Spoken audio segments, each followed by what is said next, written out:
Halo teman-teman, salam sehat selalu buat kita semua. Senang bisa jumpa kembali dengan saya Budi Deka di channel Salam Sehat Selalu. Teman-teman, ada yang tanya ke saya, Bli, mengapa setiap saya makan makanan yang dianggap pantang, kepala saya jadi sakit, ya, saya keliengan, dan ada sensasi-sensasi yang tidak nyaman dalam tubuh saya. Ya, mungkin seperti itu pertanyaannya. Nah, teman-teman, saya juga dulu seperti itu, ya. Ketika dulu masih mengalami asam lambung sering naik, anxiety, ya setiap makan sesuatu makanan yang sering dibilang pantang oleh orang-orang, ya rasa sensasi-sensasi yang tidak nyaman seperti itu, ya.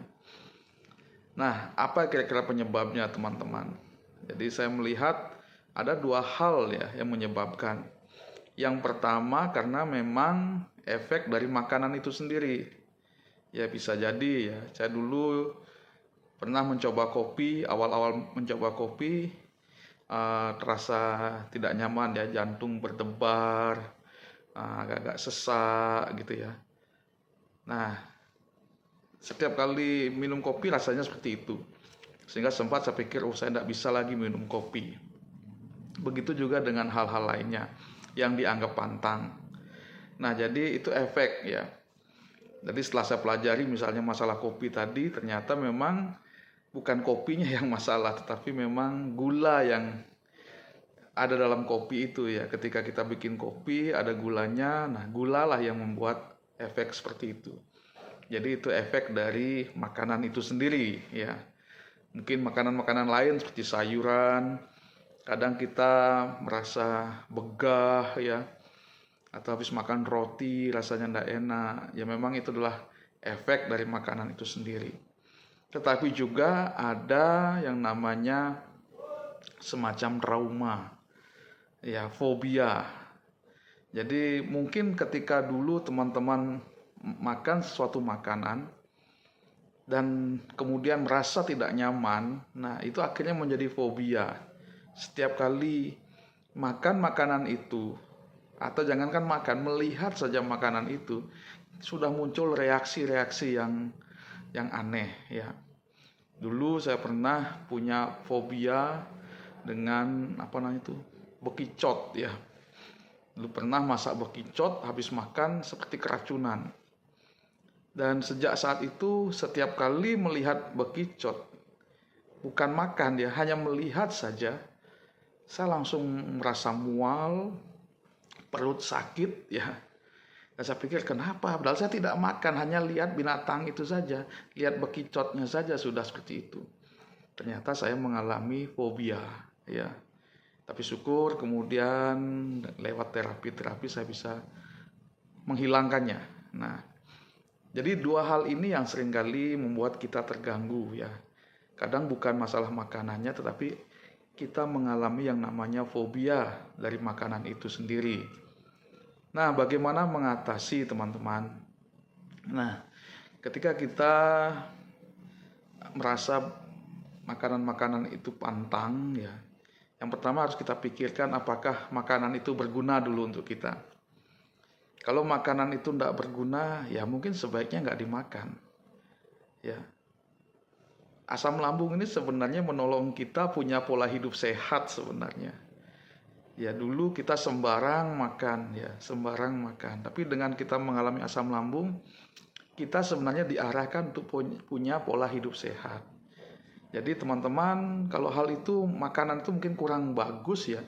Misalnya kopi-kopi yang manis atau makanan-makanan yang manis, ya sebaiknya sudah tidak usah lagi dimakan gitu ya, tidak usah lagi dikonsumsi. Ya, itu yang saya lakukan. Ya, saya dulu suka kopi itu manis. Jadi setelah mengalami asam lambung, ya saya masih minum kopi, tapi saya kurangi gulanya. Bahkan kadang saya minum kopi pahit, ya tanpa gula. Nah, itu katanya sehat. Jadi ya sampai sekarang tidak ada masalah. Nah, itu yang pertama. Jadi kalau memang itu tidak baik, ya sebaiknya jangan dikonsumsi. Yang kedua, pelajari teman-teman. Pelajari apa sih masalahnya sebenarnya. Kadang seperti yang saya alami tadi, saya minum kopi misalnya, langsung ada reaksi. Tapi setelah saya pelajari, ternyata masalahnya bukan di kopi, tapi di gula. Gulalah yang meningkatkan asam lambung naik atau yang memicu asam lambung naik. Jadi kemudian gulanya yang saya kurangi atau bahkan tidak pakai gula sama sekali. Dan sampai hari ini saya minum kopi, tidak lagi rasa jantung berdebar itu tidak lagi. Tidak lagi rasa nyeri atau apapun tidak lagi. Karena ternyata memang pemicunya itu bukan kopi tapi gula. Atau ada makanan-makanan lain. Ya, misalnya sayur. Sayur bagus enggak? Bagus. Buah bagus enggak? Bagus. Tapi kalau kita makan secara berlebihan, nah itu memicu naiknya asam lambung, bikin kembung ya. Jadi apakah kita berhenti makan? Ya, kalau saya tidak. Saya hanya atur. Yang pertama, makan tidak banyak ya. Jadi mungkin ketika makan nasi, mungkin jumlah sayurnya saya atur. Kalau dulu mungkin sayurnya banyak ya saya kurangi. Tapi nanti makan lagi gitu ya. Jadi tidak langsung kita hilangkan. Karena sayur dan buah kan baik untuk kesehatan kita. Jadi pola makannya yang kita perbaiki ya. Begitu juga tentunya makanan-makanan lain. Ya, perlu kita pelajari bagaimana mengkonsumsi dengan baik. Kalau memang makanan itu penting buat tubuh kita. Tapi kalau tidak penting, ya sebaiknya tidak usah teman-teman. Ya, kalau itu tidak ada gunanya, misalnya alkohol, misalnya minuman-minuman yang terlalu manis, yang kaleng dan sebagainya, yang jelas-jelas dokter mengatakan itu tidak sehat, sebaiknya sudah tidak usah lagi kita konsumsi.